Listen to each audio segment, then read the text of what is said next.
మొదటివాడు జన్మనిచ్చిన తండ్రి,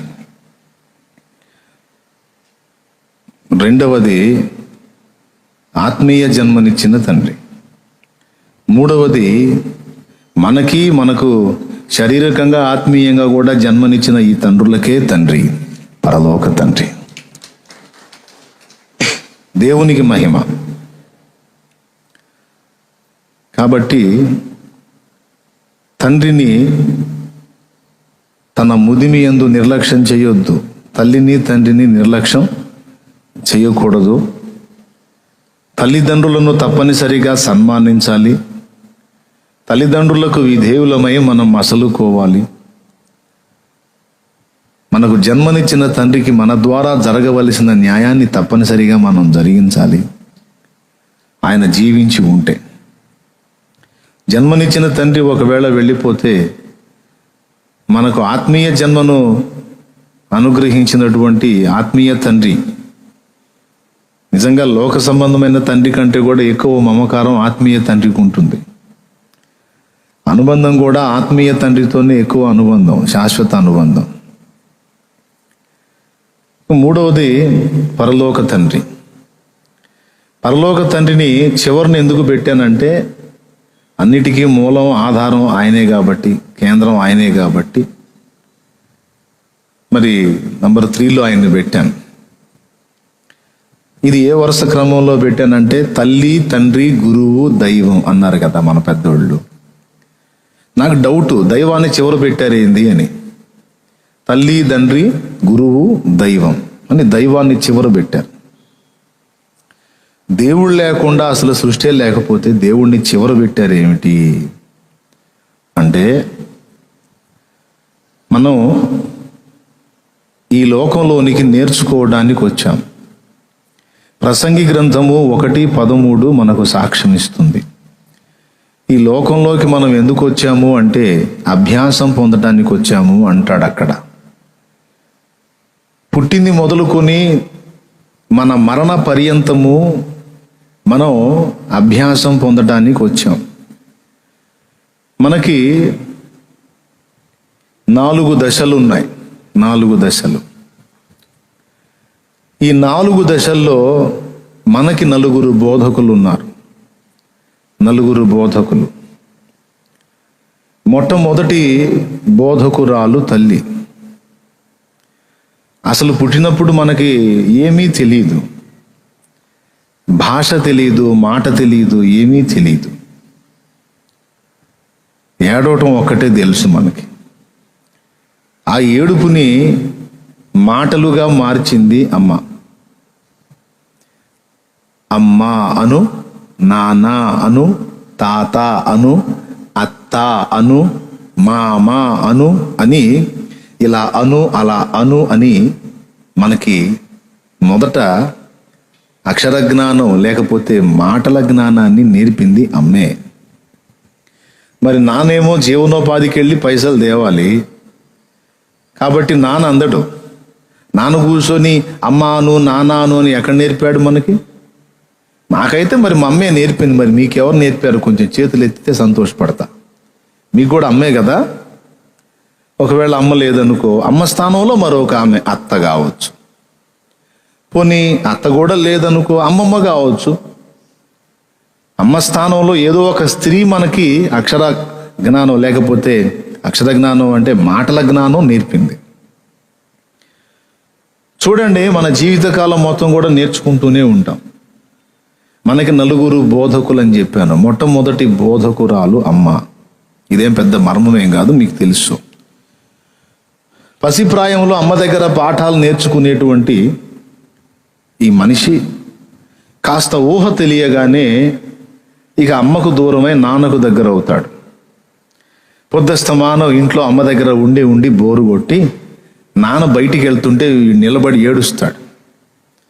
పాపం వెళ్ళేవాడు కూడా వెనక్కి వస్తాడు. ఎందుకు ఏడుస్తున్నావు అని, నేను నీతో వస్తాను. ఆడపిల్లైనా మగవాడైనా ఏమంటారు? నేను నీతో వస్తాను, నన్ను తీసుకెళ్ళు అంటారా? అనరా? అన్నప్పుడు మన మనసు ఊరుకుంటుందా వాడిని తీసుకెళ్లకుండా? ఆడపిల్లైనా మగబిడ్డైనా ఆ బండి ఉంటే బండి ఎక్కించుకుంటాం, బండి లేకపోతే సైకిల్ ఉంటే సైకిల్ ఎక్కించుకుంటాం. కారు ఉంటే కారు ఎక్కించుకుంటాం, కాలినడక అయితే చేయి పట్టుకొని నడిపించుకుంటూ తీసుకెళ్తాం.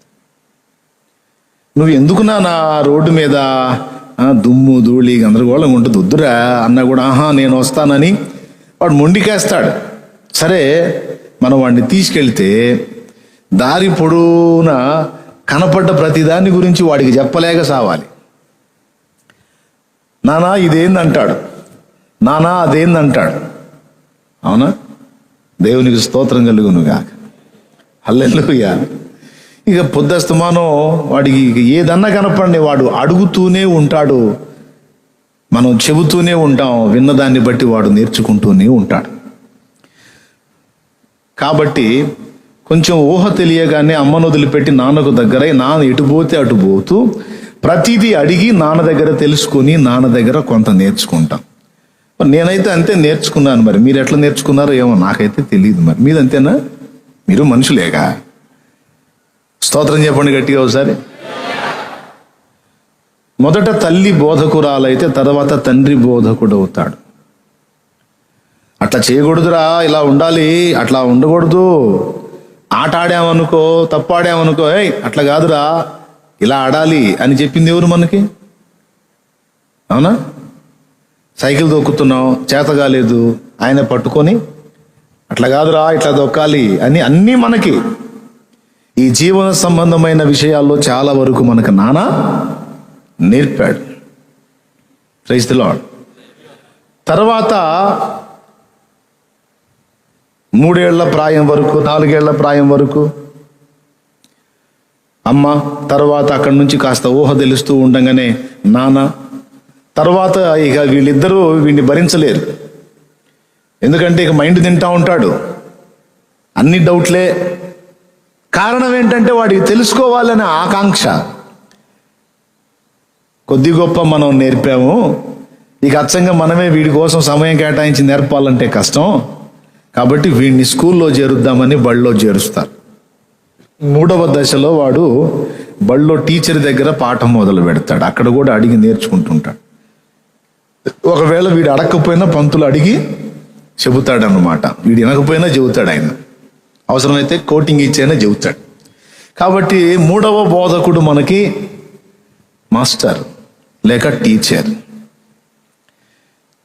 స్టార్టింగ్లో తల్లి దగ్గర నేర్చుకున్నాం, తర్వాత తండ్రి దగ్గరికి వెళ్ళి ఆయన దగ్గర కొంత నేర్చుకున్నాం, ఆ తర్వాత స్కూల్లో చేరిస్తే మాస్టర్ గారి దగ్గర, టీచర్ గారి దగ్గర మరికొంత నేర్చుకున్నాం. తల్లి, తండ్రి, గురువు అన్న 3 అయిపోయినాయి. స్తోత్రం.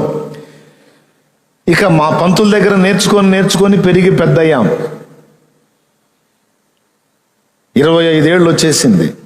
ఇంకా మనం స్కూల్కు కానీ కాలేజీకి కానీ దేనికని వెళ్తామా? ఇంకా 25-30 ఏళ్ళు వచ్చేసినాయి, పెళ్లి గిళ్ళి అయిపోయింది. అవునా? ఇక మనమే పంతులం అయిపోయాం. ఇంకెక్కడ పంతుల దగ్గరికి పోయి నేర్చుకునే పరిస్థితి కదా? రైట్. ఇప్పుడు మనమే పంతులు స్థాయికి వెళ్ళిన తర్వాత ఇంకా మరో పంతులు మనకు చెప్తాడా? చెప్పడు. మరి ఇప్పుడు ఎవరు మనకి అంటే ఇక 4వ బోధకుడు దేవుడే. దేవునికి స్తోత్రం కలుగునుగాక. చూడండి, మన జీవితంలో ఎక్కువ భాగం మనం నేర్చుకోవాల్సింది దేవుని దగ్గరే అని మర్చిపోవద్దు. అమ్మ దగ్గర కొద్ది కాలమే నేర్చుకున్నాం, నాన్న దగ్గర కొద్ది కాలం నేర్చుకున్నాం, స్కూల్కి వెళ్ళటం మొదలుపెట్టి అక్కడ సబ్జెక్టులు నేర్చుకొని ఇంటికి వచ్చి అమ్మా నాన్నకే క్లాసులు ఇస్తుంటాం. అట్లా అనకూడదు. ఇప్పుడు ఉదాహరణకి మా నాన్నకి చదువు లేదు, మా నాన్న చదువు లేదు. నేను బడికి వెళ్ళటం మొదలుపెట్టిన తర్వాత ఇంటికి వచ్చినాక మా నాన్నకు అన్నీ నేను చదివి వినిపించడం, లేకపోతే నాన్న అట్లా కాదు నాన్న ఇట్లా, అది కాదు నాన్న ఇదని నేను రిటర్న్ క్లాసులు ఇవ్వటం. వాళ్ళ దగ్గర నేను నేర్చుకున్న చదువు కొద్ది కాలమే, తర్వాత స్కూల్లో చదువు మాత్రం మరి ఎక్కువ కాలం. అంతా కలిపి ఎంత అండి? ఓ మనిషికి 22-23 సంవత్సరాలకి ఉద్యోగం సంపాదిస్తాడా లేదా? ఉద్యోగం సంపాదించే పొజిషన్ వస్తుందా లేదా? ఇంకా గొప్ప గొప్ప పెద్ద పెద్ద చదువులు అంటే 30 ఏళ్ళ దాకా కూడా చదివే వాళ్ళు ఉన్నారు, అది వేరే సంగతి. ఓ సగటు మానవుడు బ్రతకాలంటే కనీసం 20-21 సంవత్సరం చదువు కరెక్ట్గా కానీ చదవగలిగితే అతను ఖచ్చితంగా ఏదో ఒక జాబుని పొందగలుగుతాడు. ఇప్పుడు గమనించాలి, 21 సంవత్సరం తర్వాత పెళ్ళి. ఏ తిప్పలు పడ్డా 21 సంవత్సరం లోపే మనోడు భవిష్యత్తుకి అంటే బ్రతకడానికి మార్గాన్ని ఏర్పరచుకొని ఉండాలి. ఇక్కడి నుంచి ఈ 21 తీసేయండి, 70 సంవత్సరాల జీవితం, 80 సంవత్సరాల జీవితంలో, లేకపోతే 100 ఏళ్ల జీవితం అనుకుందాం. తప్పేం ఉంది అనుకుందాము, తప్పేం కాదుగా అనుకుందాం. 100 ఏళ్ల జీవితం, 20 ఏళ్ళు తీసేయి, ఇంకెంత ఉంది? 80 ఏళ్ళు. పోనీ 90 ఏళ్ల జీవితం అనుకుంది, ఇంకెంత ఉంది? ఏంది అట్ట చూస్తారు? 90 ఏళ్ల జీవితంలో 20 తీసి మరి 70 అనరే? సరే 80 ఏళ్ల జీవితమే అనుకుందాం, 60, పోనీ 70 ఏళ్లే బతికామనుకుందాం, 50. 20 ఎక్కువ 50 ఎక్కువ? దేవునికి స్తోత్రం కలుగును గాక. భూమి మీద బ్రతకడానికేమో 20 ఏళ్ల చదువు ముగ్గురు దగ్గర అవసరమైతే, నిత్య జీవ పర్యంతం బ్రతకడానికి 50 ఏళ్ల చదువు ఒక్కడి దగ్గరే అవసరమైంది. దేవునికి స్తోత్రం కలుగును గాక. హల్లెలూయా. ఎన్నేళ్ల చదువు? 50 ఏళ్ల చదువు ఒక్కడి దగ్గరే అవసరమైంది. ఈ భూమి మీద శరీర సంబంధమైన సాధకము కొంచెము మట్టుకు ప్రయోజనకరం, కానీ దేవభక్తి సాధన ఇప్పటి జీవం విషయంలోనూ రాబోవు జీవం విషయంలోనూ వాగ్దానముతో కూడినదైనందున అది అన్ని విషయంలో ప్రయోజనకరమగునని అపోస్తలుడైన పౌలు తిమోతికి రాసిన మొదటి పత్రిక 4వ అధ్యాయం 7-8 వచనాల్లో చెప్పాడు. దేవునికి స్తోత్రం కలుగును గాక. కాబట్టి ఇప్పుడు మనకి వరుస పెట్టి చెప్పండి. తల్లి, తండ్రి, గురువు, దైవం. సరిపోయింది కదా? 4వ భాగంలో ఎవరు వచ్చారు? ఎక్కువ సమయం ఎవరితో ప్రయాణం సాగింది? పోనీ 60 బతికామనుకో, 40 ఏళ్ళు అంటే డబల్ దేవునితోనే ఉంది. 2 భాగాలు దేవునితోనే ప్రయాణం సాగాలి. దానివల్ల ప్రయోజనం ఏంటంటే, ముందు ముగ్గురు బోధకుల దగ్గర మనం నేర్చుకున్నదేమో భూమి మీద బ్రతకడానికి ఉపయోగపడుతుంది. ఏమి దేవుని దగ్గరకు చేరి దేవుని దగ్గర సబ్జెక్టు నేర్చుకోవటం మొదలు పెట్టిందేమో భూమి మీద ఉపయోగపడుతుంది. నిత్య జీవంలో చేరిన తర్వాత కూడా మనం మరి గోల్డంత పని చేయాలి అక్కడ. అంటే దేవుడు చెప్పాడు అనమాట, ఈ ముగ్గురు బోధకుల దగ్గర చదువు భూమి వరకేరా, ఇక నా దగ్గర నేర్చుకునే చదువు నువ్వు నేర్చుకున్నట్లయితే అక్కడ కూడా నువ్వు ఏలికవై ఏలుబడి చేయడానికి ఉపయోగపడుతుంది, రా నేను నేర్పుతా రా అని పిలిచాడు. అదే అభ్యాసం. ప్రసంగి గ్రంథం 1:13 చెప్పింది అదే. వారు దీని చేత అభ్యాసము నొందవలెనని, అంటే శిక్షణము నొందవలెనని. ఇక దేవుని చేతికి ఎప్పుడైతే మనం అప్పచెప్పబడ్డామో ఇక దేవుడు అన్ని విధాల పాఠాలు నేర్పుతాడు. దేవుడు నేర్పే పాఠాలు పుస్తకాల్లో పాఠాలే కాదు, బ్రతుకు పాఠాలు కూడా ఆయన నేర్పుతాడు. జీవితంలో రకరకాల పరిస్థితులను అనుమతించి, రకరకాల అనుభవాలు రుచి చూపించి, మనకి అనుభవ జ్ఞానం వచ్చేటట్టు, దేవునికి స్తోత్రం కలుగును గాక. ఏ జ్ఞానం వచ్చేటట్టు? అనుభవ జ్ఞానం వచ్చేటట్టు. ఆదికాండం 1:26 మనం చూస్తే, దేవుడు మానవుణ్ణి చేసినప్పుడు మన స్వరూపమందు మన పోలిక చొప్పున నరులను చేయుదము అన్నాడు. మన స్వరూపమందు అంటే ఆయన ఏ విధంగా ఉన్నాడో అలాగా. దేవుడు ఎలాగున్నాడు అంటే ఏ జంతువును చూపించడానికి లేదు, ఎందుకంటే ఆయన జంతువుల స్వరూపంలో లేడు. మరి దేవుడు ఎలా ఉన్నాడు అనేది మనకు అర్థం కావాలంటే మనల్ని చూసుకుంటే దేవుడు అర్థమవుతాడు. దేవుని స్వరూపము, దేవుని పోలిక మనల్ని చూసుకుంటే అర్థమైంది. ఎందుకంటే ఆయన మనుషుల్ని చేసేటప్పుడు ఇలా అనుకున్నాడు, మన స్వరూపమందు మన పోలిక చొప్పున. అంటే ఇప్పుడు దేవుని స్వరూపం కలిగిన వాడెవరు? మానవుడు ఒక్కడే. ఏ జంతువు గాని, పక్షి గాని, నేల ప్రాకెడి పురుగు గాని, మరి ఏ జీవి కూడా దేవుని స్వరూపం కలిగి లేదు.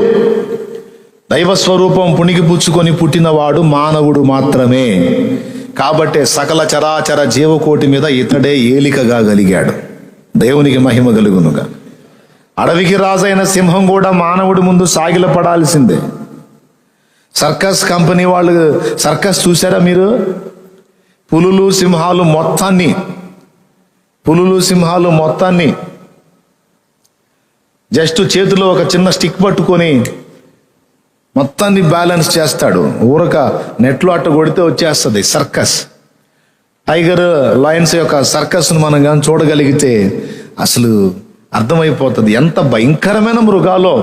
మొత్తాన్ని వాడు ఎలా చెబితే అలా చేస్తాయి.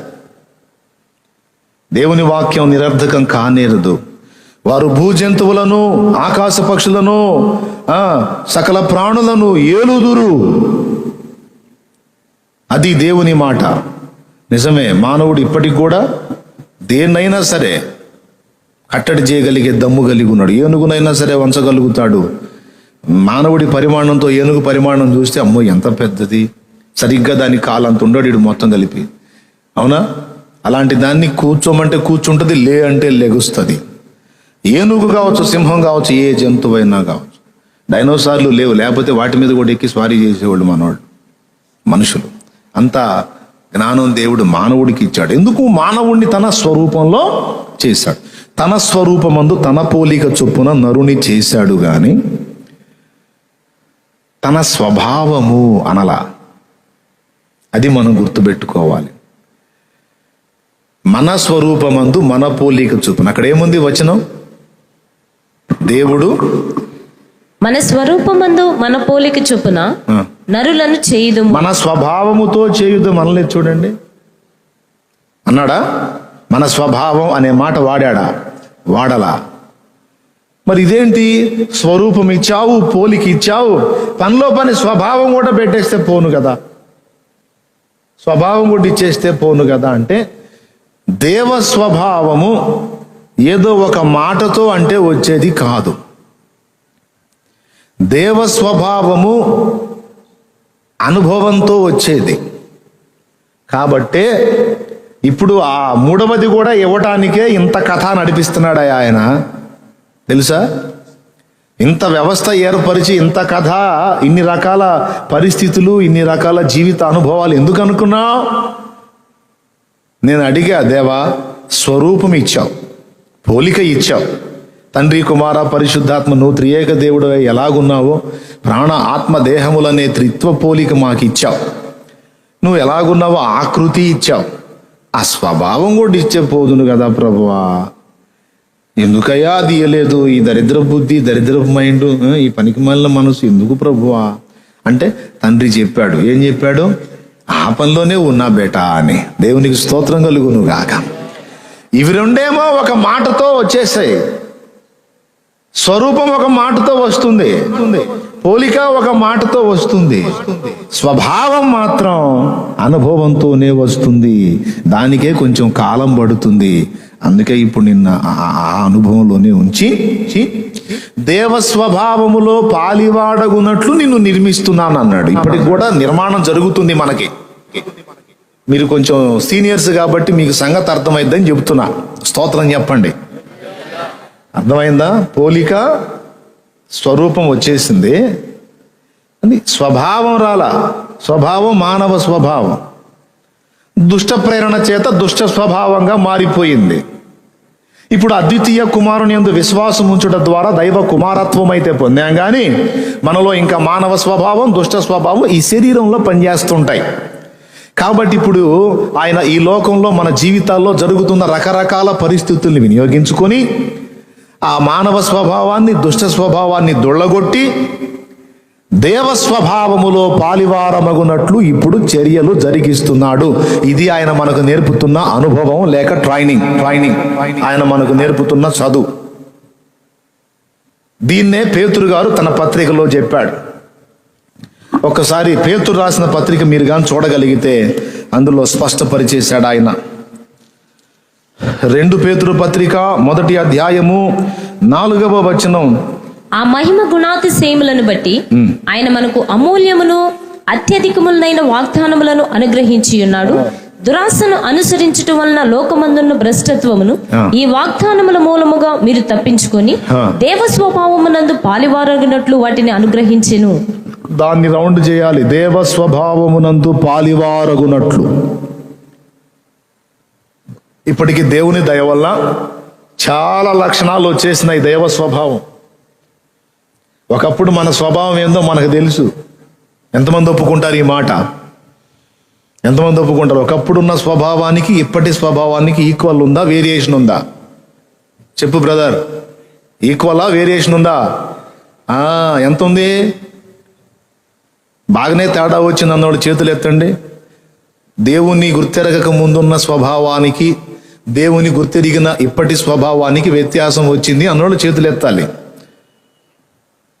వ్యత్యాసం రాలేదా? వచ్చిందా? మరి చేయత్తలేదే. వచ్చింది. ఆ అలవాట్లు మారిపోయాయి, ఆ స్వార్థపూరిత ఆలోచనలు మారిపోయాయి, దేవుని భయం లేకుండా విచ్చలవిడిగా జీవించే పద్ధతులు మారిపోయాయి, మనసులో కాఠిన్యం మారిపోయింది. ఒకప్పుడు కఠినం, కళ్ళ ముందు ఒకడు పాడైపోతున్న సస్తే నాకేందంట, దేవుడు ఎట్లా పోతే నాకేందంట అన్న మైండ్లో బతికింది పోయి, ఇప్పుడు సాటివాడు ఇబ్బంది పడుతుంటే నేనేదన్నా చెయ్యగలనా అన్న మనసు వచ్చేసింది. ఇది వాస్తవంగా మన స్వబుద్ధి కాదు, మనలో ఏర్పరచబడిన దైవ స్వభావము. ఏం స్వభావం? దేవుని మనసు కలిగి ఉన్నదా అక్క? లేకపోతే అసలు నీతో మాట్లాడే పనేనా? నువ్వు ఇంత మాటలేసి ఆమెను ఇంత దూషణ చేశావు, ఇంత దుష్ప్రచారం చేశావు, ఆ తల్లి మళ్ళా నీతో మాట్లాడి నీకు సాయం చేసిందంటే అది మానవ స్వభావం కాదు. ఆమెలో దేవుని మనస్సు పనిచేస్తుంది. అట్లా ఒక్కొక్కటి ఒక్కొక్కటి ఒక్కొక్కటి ఒక్కొక్కటి కొంతమేర రూపుదిద్దుకున్నాం. మరి అస్సలు పనికిమాలినోళ్ళలాగేం లేవు. ఆ ప్రారంభానికి ఇప్పటికీ చూసుకుంటే చాలా కొలతలు మారిపోయినాయి. ఆశ్చర్యం చెప్పనా, ఎలా మారినాయో ఎప్పుడు మారినాయో నీకే తెలియదు. డౌట్ రాలేదా? ఎట్లా మారింది అసలు? నిజంగా ఏంది ఇది ఇంతగా మారింది? అసలు నేనేంది ఇట్లా ఆలోచిస్తున్నాను, ఏంది నా మైండ్ ఇది కాదు కదా అని నీకు అనిపించలేదా? ఎన్నిసార్లు అనిపించింది? చాలాసార్లు అనిపించి ఉంటుంది. అసలు మనకి బుద్ధి లేదు కదా, ఇంత పద్ధతి గల మనుషులు కాదు కదా మనం, ఏంటి మన మైండ్ ఏంటి ఇంట ఇట్లా మారిపోయింది అనిపించలేదా నీకు? చాలాసార్లు అనిపించింది. ఎలా వచ్చింది ఆ మార్పు? దేవుడే నీలో ఏర్పరిచాడు, అది నీకు తెలియదు. పుట్టిన బిడ్డ ఎంత ఉంటాడండి? సరిగ్గా ఒక మూర ఉంటాడా? ఏనా మూర కూడా తగ్గుతాడు కదా. మరి ఒక్కొక్కడైతే ఎలుక పిల్లలాగా పుడతాడు, 2 జాన్లు కూడా ఉండడు,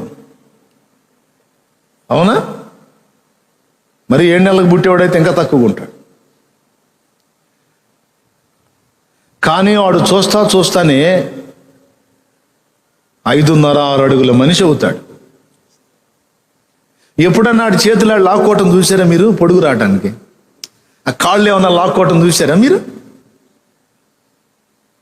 చూసారా? వాడి చేతులు లాక్కోలేదు, ఆడి కాళ్ళు ఆడి ముఖం ఏమన్నా రోజు లాక్కుంటున్నాడా? ఏం లేదు. కానీ రోజు గడిచే కొద్దీ వాడికి తెలియకుండానే వాడి శరీరంలో మార్పులు జరిగిపోతాయి. అది సృష్టికర్త పెట్టిన నియమం. దేవునికి స్తోత్రం కలుగును గాక. వానికి తెలియకుండానే వాళ్ళలో ఆకారం వచ్చేస్తుంది, మారిపోతుంది, పర్సనాలిటీ డెవలప్ అవుతూ ఉంటుంది. కొన్ని సంవత్సరాలు వచ్చేటప్పుడు దాదాపు వాడికి 21 సంవత్సరం వయసు వచ్చిందాకా పొడుగు పెరుగుతానే ఉంటాడు. కంప్లీట్ ఎప్పటిదాకా అంటే ఇంచుమించు 21 సంవత్సరం వచ్చిందాకా. ఆ తర్వాత కంప్లీట్గా వాడి శరీరంలో దేవుడు నియమించినటువంటి ఆ కొలతలు ఏవైతే ఉన్నాయో అంతవరకు పర్ఫెక్ట్గా వచ్చేస్తాయి. ఆ తర్వాత ఇంకా వాడు పెరగటం ఉండదు, అట్లా ఆగిపోతాడు. అయితే గీతే లావ్ అవుతాడేమో కానీ ఇక ఎత్తుగాడు. 25 ఏళ్ళు వచ్చిన తర్వాత కూడా నేను పొడుగు పెరుగుతున్నానండి అని ఎవరైనా చెప్పగలరా? ఏదో ఇక ఏదన్నా ఏదన్నా దోషాలు వస్తే లోపాలు వస్తే ఏదన్నా చెప్పలేం. కానీ దాదాపు 21 సంవత్సరాన్ని కరెక్ట్గా దేవుడు ఒక మనిషి కోసం నియమించిన కొలత ఏదైతే ఉందో ఆ కొలతకి చేరిపోతాడు. ఓకే, ఇదంతా కూడా మనిషి తన స్వప్రయత్నంతో చేసుకున్నది కాదు, తనలో దేవుడే ఏర్పరిచినటువంటి కార్యం, జరిగించినటువంటి కార్యం, ఏర్పరిచినటువంటి విధానం అది. అవునా?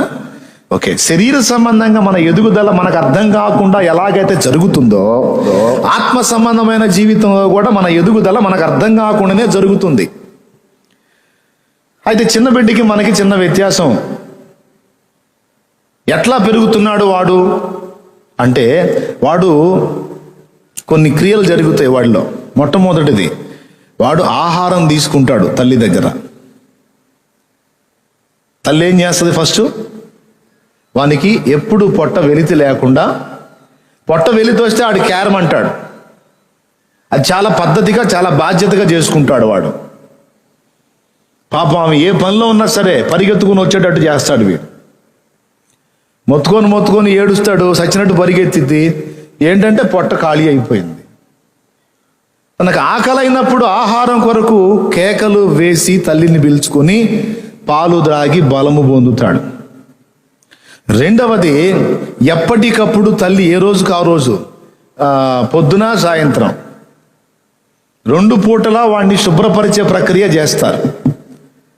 పొద్దున్నే లేవగానే స్నానం చేపిస్తారా లేదా మీరు చెప్పండి అమ్మా, వాళ్ళకి తెలియదు పాపం. పసిబిడ్డకి ఫస్ట్ స్నానం చేపిస్తారా లేదా? నిద్ర లేవగానే అండి తీసుకెళ్ళి చేయించరా? అయిపోయింది. రోజంతా వాళ్ళు ముద్దాడి వీళ్ళు ముద్దాడి సాయంత్రానికి చిర్రబుర్రలాడుతుంటాడు, ఊరకొరకు ఏడుస్తుంటాడు.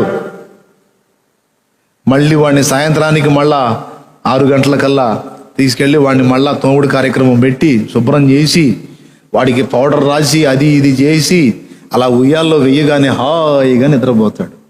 లేకపోతే తల్లిదండ్రులకు నిద్ర లేకుండా చేస్తాడు. చూడు, వాడు బొడ్డోడే కానీ ఎంత జాగ్రత్త తీసుకుంటాడో చూడండి. వాడు పాఠం నేర్పుతున్నాడు మనకి. చిన్నోడే కానీ కడుపు వెలితి పడ్డదంటే కేకలేస్తాడు, కడుపు నింపండి మొర్రో అని. కడుపు నింపిన తర్వాత వాడి చికాకేసి ఏదన్నా మలినమైనట్టుండి వాడికి ఏదన్నా అసౌకర్యంగా ఉంటే మళ్ళీ మొత్తుకుంటాడు. ఏంటమ్మా అబ్బాయి ఏంటి ఊరకనే ఏడుస్తున్నాడు అంటే, ఈరోజు చాలా మంది ఎత్తుకొని దించారు, అందువల్ల వాడికి ఏదో చిరాకు పుడుతున్నట్టుంది అంటే, మరి పెందలాడి స్నానం చేయించు, తీసుకెళ్ళి శుభ్రంగా కాసేపు తోమిన తర్వాత ఉయ్యాలేస్తే హాయిగా నిద్రపోతాడు. రెండవది, తర్వాత ఇంకేం చేస్తాడు? మూడోది ఏం చేస్తాడు తెలిసాడు? ఏ పసి బిడ్డనైనా మీరు కదలకుండా ఉన్నవాడిని చూసారా? చేతులు కాళ్ళు కదిలించకుండా ఉన్నాడిని చూసారా? అడేదో పెద్ద పని చేస్తున్నట్టు ఈ కాలు ఇట్టు అంటాడు, ఈ చెయ్యి ఇట్టు అంటాడు, ఈ చేతిని ఇట్టు అంటాడు, ఇట్టు అంటుంటాడు, కదులుతా ఉంటాడు. అవునా? అంటే వాడికి తెలియదు వాడు ఏం చేస్తున్నాడో. కానీ వాడి శరీరం ఉత్పత్తి కావడానికి వాడి శరీరంలో ఒక వ్యాయామ ప్రక్రియ దేవుడు ఏర్పరిచాడు. వాడు కదలకుండా బబ్బున్నాడు అంటే వాడు పేషెంట్ అని అర్థం. వాడికి హెల్త్ కరెక్ట్గా ఉందంటే వాడు కాళ్ళు జాడిస్తుంటాడు. ఒక్కొక్క బుడ్డోడు ఉంటాడు బాగా సరిగ్గా ఉంటాడు, ఆడి దగ్గరికి ముద్దాటానికి పోతారు ఒక్కొక్కళ్ళు, ఆడి కాళ్ళకి వెళ్ళి పోతారు, లాగి తంతాడు ముఖం మీద. ఎక్కడో తగిలిద్ది, అది ఆ మూతి దగ్గర ఎక్కడో తగిలిద్ది. బిత్రపోయి అమ్మో వీడు మామూలుగా కొట్టట్లేదుగా అంటాడు. వాడికి తెలియదు నేను వీడిని కొట్టానని. వాడు ఎక్సర్సైజ్లో వాడున్నాడు కాబట్టి వీడి మూతి పగిలేదు. దేవునికి స్తోత్రం కలుగునుగా. పసిబిడ్డ చేసేది మొట్టమొదటి ఆహారం తీసుకుంటాడు. రెండవది మలినమైతే చికాకు పడతాడు, శుభ్రం చేసుకుంటాడు. వాడికై వాడు చేసుకోలేళ్ళే వాళ్ళ అమ్మకు పిలుస్తుంటాడు. మూడవది వాడు ఒట్టిగా ఉండకుండా వాడి ప్రయత్నం వాడు చేస్తాడు. రైట్? ఈ 3 మనం చేస్తే ఆటోమేటిక్గా నీకు తెలియకుండానే ఎదుగుదల వచ్చేస్తుంది. ఆల్రెడీ ఇప్పుడు అట్లా వచ్చిందే. సోదరు అర్థమైందా? వాడేమో పాలు త్రాగాడు, మనమేమో వాక్యమనే పాలు. ఉందా బైబిల్లో? చూడండి, పేతురు రాసిన పత్రిక తీయండి. హల్లెలూయా హల్లెలూయా హల్లెలూ. దేవుని బడిలో చదువు ఇప్పుడు మంది. ఏ బడిలో చదువు? 1 పేతురు పత్రిక 2వ అధ్యాయము 3వ వచనం నుంచి చదువు తల్లి. వేషధారణను, అసూయను, సమస్త దూషణ మాటలను మాని క్రొత్తగా జన్మించిన శిశువులను పోలిన వారు. అందుకు నేను పిల్లవాడి వ్యవహారం చెప్పింది. ఇప్పుడు వాక్యం ఉంది అక్కడ. క్రొత్తగా జన్మించిన శిశువులను పోలిన వారై నిర్మలమైన వాక్యమును పాల వలన నిర్మలమైన వాక్యమును పాల వలన రక్షణ విషయంలో ఎదుగు నిమిత్తము. చూడండి పుట్నోట్లో, నిర్మలమైన ఆత్మ సంబంధమగు పాల వలన రక్షణ విషయములో ఎదుగు నిమిత్తము ఆ పాలను అపేక్షించుడి. ఏ పాలు? ఈ పాలు పసిబిడ్డ ఎదగాలి అంటేనేమో అమ్మ నుండి ఉత్పత్తి అయ్యే పాలు త్రాగాలి. ఆత్మీయంగా మనం ఎదగాలంటే ఆత్మ సంబంధమైన పాలు దేవుని నుండి మనకు లభిస్తాయి, వాటిని సేవించాలి. ఈ ఆత్మ సంబంధమైన పాలు తాగితే మనం ఆత్మీయంగా ఎదగటం మొదలు పెడతాం సోదరా. ఆల్రెడీ కొంతమేర ఇప్పుడు త్రాగుతూ వచ్చావు కాబట్టే కొంత నిర్మాణం నీలో జరిగింది. మిగిలిన విశ్వాసులతో నిన్ను పోల్చడానికి లేదు. స్తోత్రం. ఏదో ఆదివారం పూట ఆకాశేపు వచ్చి హల్లెలూయా స్తోత్రం స్తోత్రం అనుకొని పోయే వాళ్ళతో నిన్ను పోల్చడానికి లేదు. ఎందుకంటే కొంత ఎదుగుదల నీలో వచ్చింది కాబట్టే పరిచర్యకు నిన్ను నీవు స్వచ్ఛందంగా చెప్పుకున్నావు. దేవుని పని చేయడానికి నీకు సంకల్పం ఎక్కడి నుంచి వచ్చింది? ఎదుగుదల ఏర్పడింది. చాలా వరకు నీ వ్యక్తిత్వంలో, ప్రవర్తనలో, ఆలోచన విధానంలో మార్పులు జరిగిపోయాయి. ఒక్కసారి నీ గతాన్ని వెనక్కి తిరిగి నువ్వు చూసుకుంటే ఇప్పుడు నువ్వు ఉన్న స్థితికి, నీ గతానికి నీకు తెలియకుండానే ఈ మార్పు ఎలా జరిగిందో నీకు ఇప్పటికి కోటి వరహాల ప్రశ్న. ఎలా జరిగిందంటే ఎలా జరిగింది. దేవుడు ఏర్పరిచిన 3 విషయాలు నువ్వు సాధన చేశావు. మొట్టమొదటిది దేవుని వాక్యమును పాలన అపేక్షించావు. రెండవది ఏ చిన్న లోపం నీలో జరిగిన వెంటనే మోకాళ్ళుని సరి చేసుకోవటం మొదలుపెట్టావు, స్నానం చేయటం మొదలుపెట్టావు. పొరపాటు పడని వాళ్ళు ఎవరన్నా ఉన్నారా మీలో? అక్కయ్యో అనియా ఉన్నారా? పొరపాటు పడిన వాళ్ళు ఎవరన్నా ఉన్నారా అనియా? అందరూ పొరపాటు పడ్డవాళ్ళు. ఎప్పుడో చోట, ఏదో చోట, ఎక్కడో చోట, ఏదో రకంగా. ఈ పొరపాట్లు జరిగినప్పుడు మీరు దేవుని ఆత్మస్పర్శ పొందిన వారై ఉన్నందున దాంతో రాజీపడి ఏముందిలే అని వదిలి ఉండలేరు. మీ మనసు గాయమైపోతుంది. పసిబిడ్డ చాలా శుభ్రంగా ఉండటానికి ఇష్టపడతాడు. ఎక్కడన్నా వాడిని 4-5 ఎత్తుకొని దించితే ఆ చేతుల మలినం వాడికి అంటినప్పుడు వాడికి తెలియకుండానే ఏడుస్తాడు. మనమైతే తెలిసి ఏడుస్తాం. దేవా, చేయరాని పనులు చేసి గాయపరచినాను నిన్ను. చేయరాని పనులు చేసి గాయపరచినాను నిన్ను. చేయకుండా కాని పనులు కాయుమయ్య కరుణ చూపి. చేయకుండా కాని పనులు కాయుమయ్య కరుణ చూపి. ప్రేమ సాగరా ఈ ధర మరణ దారి మధుర స్వరము వినబడి నీ దరికి చేరి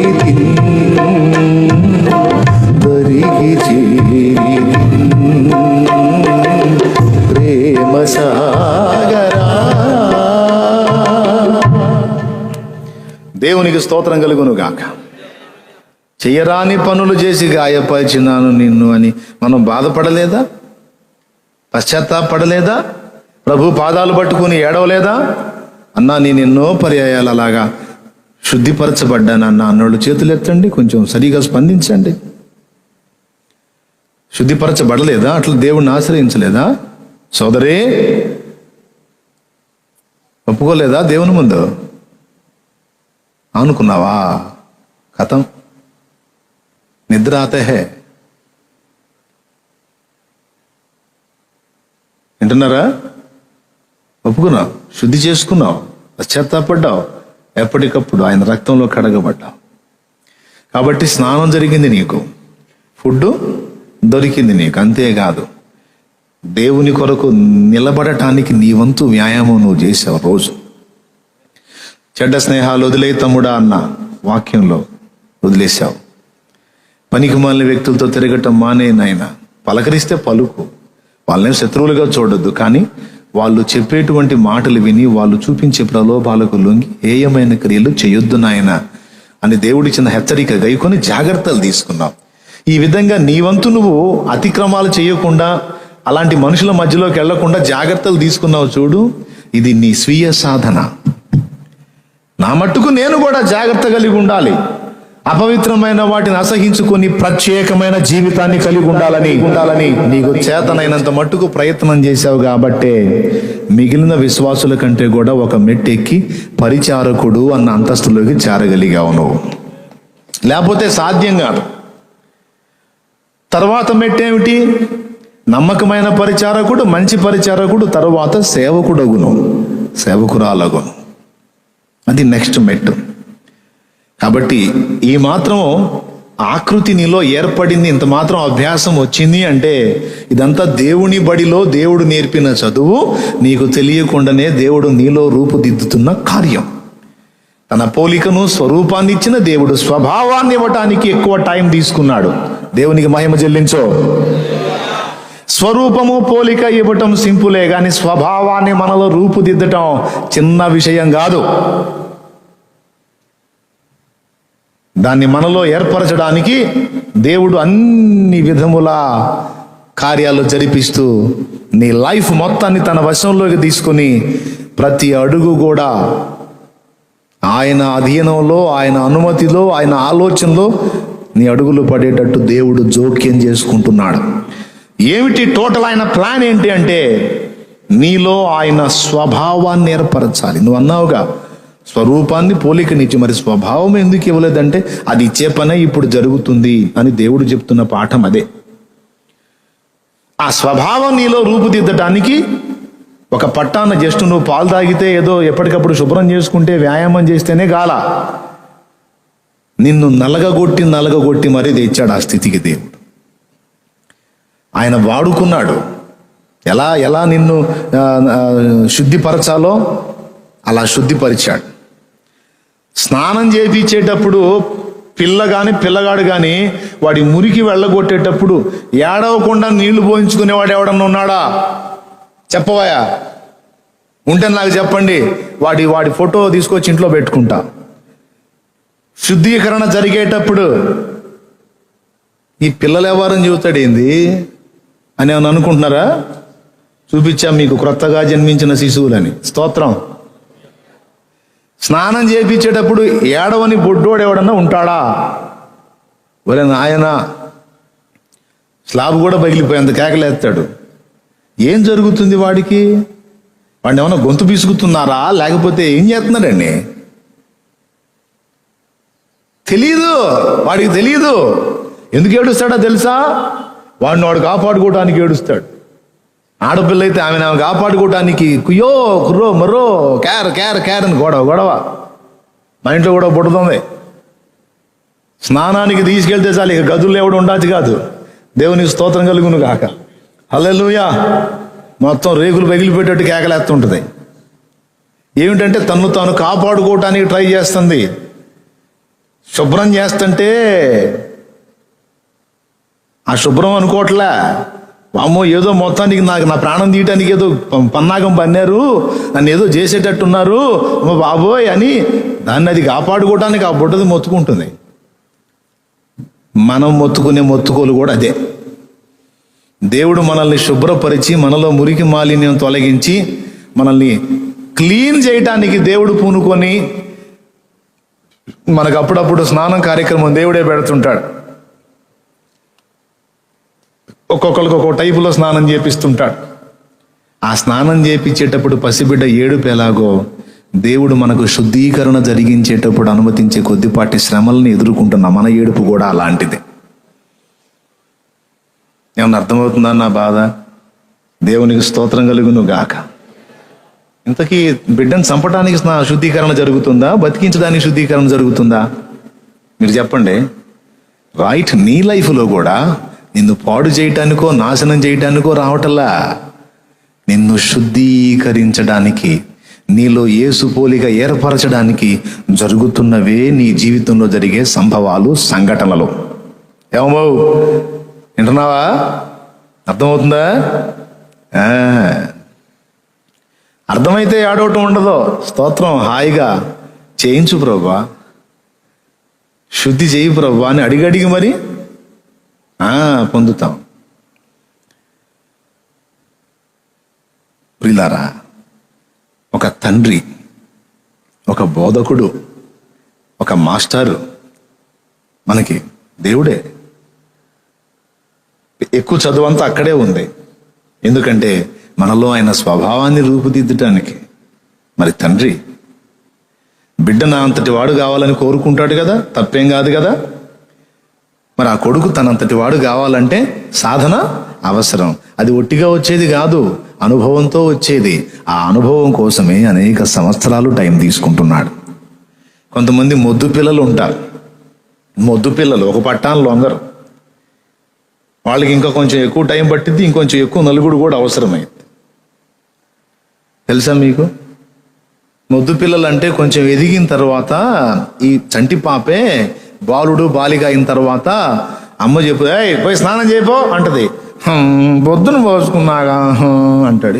ఈ నీళ్లు పోసుకొని మురికోలు తీసుకోవడానికే వీడు మురికి ప్రియుడవుతాడు. స్తోత్రం. అప్పుడేం చేసిద్ది? ఆ పని ఈ పని చక్కబెట్టుకుంటా బట్టలు తీయని ఎన్నిసార్లు చెప్పాలా అంటుంటాడు. ఏం అంటున్నావు అని చెప్పని తల పట్టుకుని బ్యాక్ సీటు మీద పెటా 2 బీకి, ఇంకా మూర్ఖుడు అనుకో ముఖం పట్టుకొని 2 బీకి అంటే అప్పుడు ఇడుస్తాడనమాట. తన్నుబడ్డాక తీసుకెళ్ళి తోమి అట్లా పెరిగిన వాళ్ళమే మనందరం. స్తోత్రం కలుగును గాక. హల్లెలూయా. అట్లాగే చేపిస్తాడు. ఎవరు? పరలోక తండ్రి. ఎప్పటికప్పుడు. ఎందుకు? ఆహారం పెట్టి శుద్ధీకరణ జరిగించి అన్ని లెక్కలు కరెక్ట్గా చేస్తే నువ్వు పెరిగి పెద్దయి నా అంత అవుతావు నాయనా, నా అంత అవుతావమ్మా. ఆ స్థాయికి నువ్వు వచ్చిన దాకా నిన్ను వదిలిపెట్టను నేను. కాబట్టి ఆ శుద్ధీకరణ కోసం కొన్నిసార్లు తనులు తింటాడా లేదా బుడ్డోడు? ఏంది అట్ట చూస్తున్నారు అంటే మీ ముఖాలు మాస్కులు ఉన్నాయి కదా, కనపట్ల నాకు. మీ ఫీలింగ్స్ అర్థం కావట్లా. నవ్వుతుంది అర్థం కావట్లా, ఏడుతుంది అర్థం కావట్లా, ఎట్లా ఫీల్ అవుతుందో నాకు అర్థం కావట్లేదు. తనులు తింటాడా లేదమ్మా? కాస్త మాస్క్ తీసన్నా చెప్పండి. తనులు తింటాడు. స్తోత్రం. హల్లెలూయా. పరలోక తండ్రి కూడా మనకి స్నానం చేయించేటప్పుడు కొన్నిసార్లు దెబ్బలు పడతాయి. దేవదాసయ్య గారు లాంటి వాళ్ళు అయితే అడిగి మరీ తన్నించుకుంటున్నారు.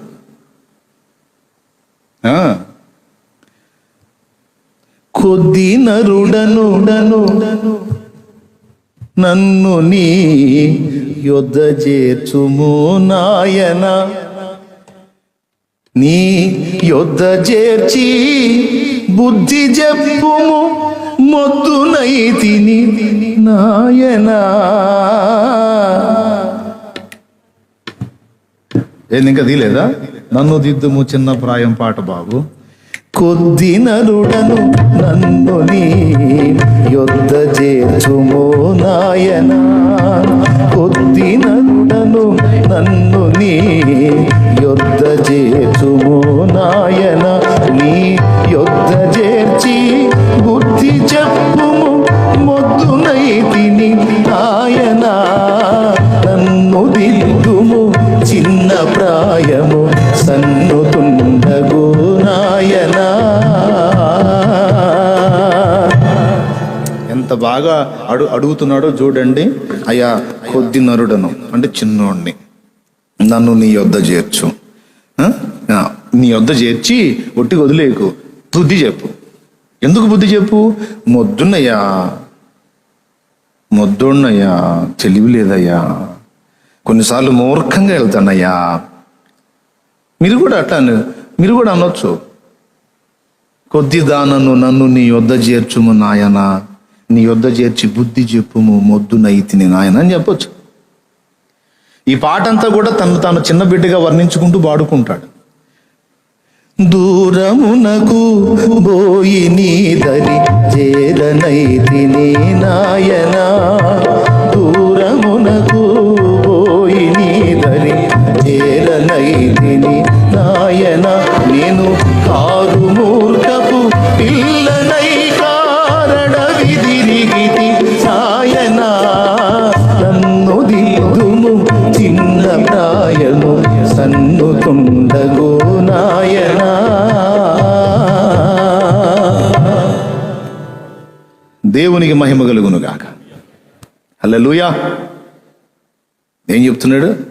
కారు మూర్ఖపు పిల్లనై కారడవి తిరిగితి నాయనా. నేనెంత పిచ్చిగా ప్రవర్తించాను, కారు మూర్ఖపు పిల్లనో. దేవునికి తన్ను తాను యథార్థంగా అప్పచెప్పుకుంటున్నాడు. నాలో మూర్ఖత్వం ఉందని ఒప్పుకుంటున్నాడు, నాలో బుద్ధిహీనత ఉందని ఒప్పుకుంటున్నాడు. నేను మొద్దుని, నన్ను షార్పు చేయి నాయనా. శత్రువగు సాతాను నన్ను మిత్రుజేయును నాయనా, శత్రువగు సాతాను నన్ను మిత్రుజేయును నాయనా, ఎన్నో సూత్రములు కల్పించెను నా నేత్రములకు నాయనా, నన్ను దిద్దుము చిన్న ప్రాయ సన్నుతుండగు నాయనా. ఈ పాట మీకు మహోన్నతుని మనోహర గీతాల్లో ఉంది. 82వ పాట. కాస్త చదవండి, చదవండి, కాస్త చదివి పాడండి.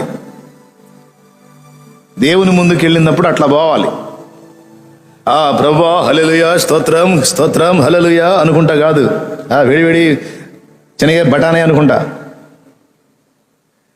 ఎట్లా పోవాలి? ఒక పద్ధతి ప్రకారం పోవాలి. ఏమిటా పద్ధతి అంటే, నన్ను దిద్దుము చిన్న ప్రాయము, చిన్నయ్యా, తెలివి తక్కువ ఉన్నాయా, జ్ఞానం లేని ఉన్నాయా, ఆ ముద్దోడిని ప్రభువా తెలుసయ్యా, నేర్పయ్యా మయ్యా, మా తండ్రి మా నాన్న, మా తండ్రి కాదు మయ్య కాదు, నేర్పయ్యా అంటే ముచ్చట పడతాడు. ముచ్చట పట్టి దగ్గర తీసుకొని మంచిది నాయన, నీవు కన్న తండ్రి వంచు నీదరి చేరితిని నాయనా. నాకెవరున్నారు నాయన, నాకెవరున్నారు నాయన?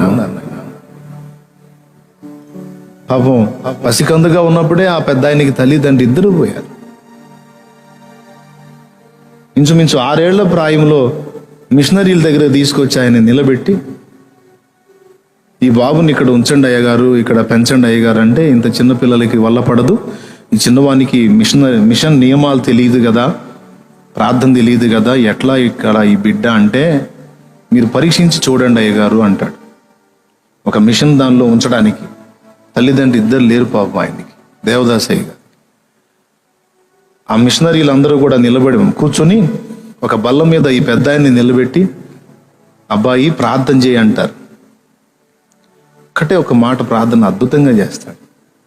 యేసు ప్రభువా, నేనున్న ఈ వయసులో నీవున్నప్పుడు నీవెలాగున్నావో నేను కూడా నీ వలనే ఉండున్నట్లు నన్ను దీవించు అన్నాడు. ఇంకా మారు మాట్లాడకుండా మిషన్లో చేర్చుకున్నారు.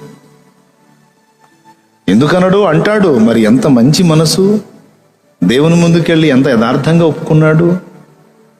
మొద్దుని ప్రభువా బుద్ధి చెప్పయ్యా అని.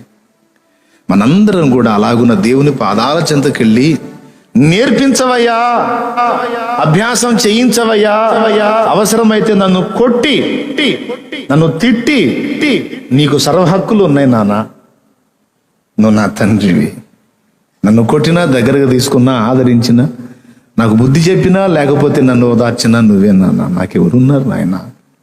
నిన్ను కన్న తండ్రి వనుచు నీదరి చేరితిని నాయనా, నన్ను దిద్దుము చిన్న ప్రాయము సన్నుతుండగు నాయనా.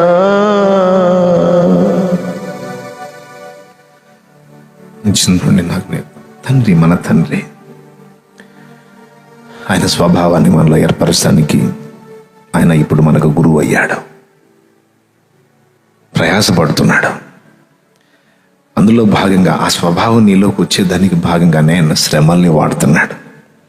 కొన్నిసార్లు ఆయనే ఓదారుస్తాడు, కొన్నిసార్లు ఆయనే అప్పచెపుతాడు. అప్పచెప్పిన ప్రతిసారి, నిన్ను శ్రమకు అప్పచెప్పిన ప్రతిసారి కొంత శుద్ధీకరణ నీలో జరుగుతుంది అని గుర్తించు. దేవునికి స్తోత్రం కలుగును గాక. హల్లెలూయా. ఓకేనా? శ్రమకు నిన్ను అప్పగించిన ప్రతిసారి కొంత శుద్ధీకరణ నీలో నాలో జరుగుతుంది అని గుర్తించు. ఆయన మీ నాన్న, మన నాన్న. ఆయన అనవసరంగా మనల్ని ఇబ్బంది పెట్టాడు కదా. కాబట్టి స్వరూపము పోలిక ఓకే, స్వభావాన్ని మనకివ్వడానికి ఆయన ఇంత పని చేస్తున్నాడు. కొంతమేర వచ్చేసింది. ఇక మిగిలిన శేషం కూడా మనకి వచ్చినప్పుడు, కంప్లీట్ అయినప్పుడు, ఇక నువ్వు ఇక్కడ అక్కర్లేదు నాన్న, అక్కడికి వచ్చేయి అంటాడు. ఓకే. లేకపోతే మన ద్వారా మన కంప్లీట్గా స్వభావం వచ్చినా కూడా మన ద్వారా కొంత మాదిరి ఇవ్వాల్సి ఉండి పరిచర్య చేయాల్సి ఉంటే, దేవా నేను ఇంక అంతా వచ్చేసాను కదా, మరి ఇంకా తీసుకోవచ్చు కంటే, లేదు కొంత చేయాల్సింది ఉంది, నువ్వు నీ ద్వారా జరిగిన తర్వాత వద్దుగానే ఆపుతాడు అవసరమైతే. మరి అంతే కదా. దేవ స్వభావంలో పాలివాడైన వాడు మిగిలిన వాళ్ళకి మాదిరి కూడా ఇవ్వాల్సి ఉంటుంది కదా, దానికోసం ఉంచవచ్చు. లేదు షేప్ అయిపోయింది నాయన, నేను చెప్పిన చదువు అంతా నేర్చుకున్నావు, ఉంటే మళ్ళా మొదటికే మోసం వచ్చే అవకాశం ఉంది అనుకుంటే పిలుచుకుంటాడు.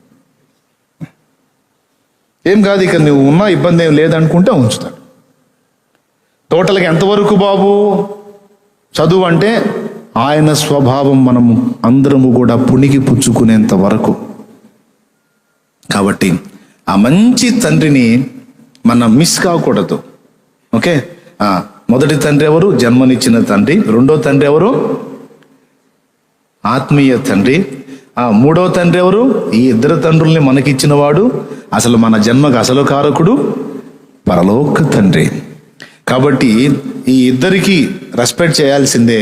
ఈ ఇద్దరికంటే కూడా మెయిన్గా ఎక్కువ టైం ఎవరితో ఉంది మనకి? అద్దె పరలోక తండ్రితోనే. అందుకే యేసయ్య చెప్పాడు, ఈ ఇహ సంబంధమైన తండ్రికి, ఆత్మీయ తండ్రికి న్యాయం చేసినట్టు అంతకంటే శ్రేష్టంగా మీ పరలోకపు తండ్రికి మీరు సమీపస్తులుగా అండి. Praise the Lord. హల్లెలూయా. ఈ ఇద్దరు తండ్రులు మిస్ అయినా ఆ తండ్రి నిన్ను వదల్లా. కొంతమందికి మీలో ఉన్న వాళ్ళలో కొంతమందికి శరీర సంబంధమైన తండ్రి లేడు. ఎంతమందికి లేడండి? నాకు లేడు, నాకు వెళ్ళిపోయాడు, మా నాన్న కూడా వెళ్ళిపోయాడు. సో మీకు మీ తండ్రుల దగ్గర లేరు, వదిలేసేయండి. మన లాక్డౌన్లో మీ ఆత్మీయ తండ్రి కూడా మీకు అందుబాటులో లేడు. కానీ ఈ ఇద్దరు మిస్ అయినా మీ పరలోక తండ్రి మీకు సమీపంలో ఉండి మిమ్మల్ని కాపాడుకున్నాడు.